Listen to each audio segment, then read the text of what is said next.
Do you recognize this photo of this lady? Oh, yes.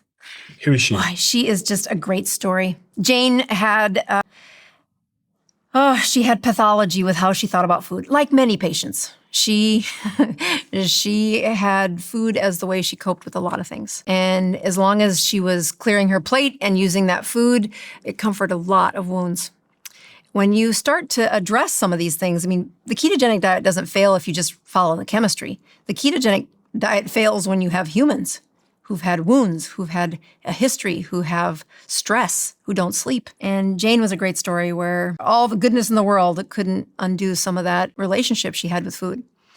So the first time, she's one of the coaches that I used for that 21-day, and she just has the best outcomes because she was doing a strong ketogenic diet, for those 3 weeks, twice a year. And she decided that after, I think, the third class, she was going to do sardines only for 30 days. And she writes me at the end of the 30 days, can't believe how great she feels, and really kind of addressed some of those demons associated with why she would eat what she would eat. And then life hit again, and she put on some of the weight again. She'd use sardines intermittently. And she called me and said, all right, I think I'm going to do this again. I'm going to just go on sardines and really have some come to Jesus moments on why it is that I do some of the things I do. I mean, it's a really vulnerable moment where you can hide those moments. You can never tell a soul what's really going on through your mind.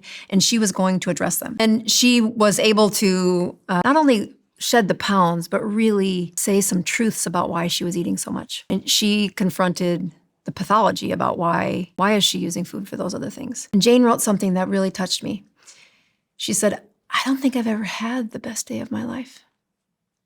This was probably the third or fourth time we'd done that exercise. So she'd done it in a way where it didn't bring any extra attention, but she spoke a truth that just said, I've had this fear for so long that for the first time, I'm going to say out loud that I'm looking for the best day of my life. And I feel like I have the freedom to do it.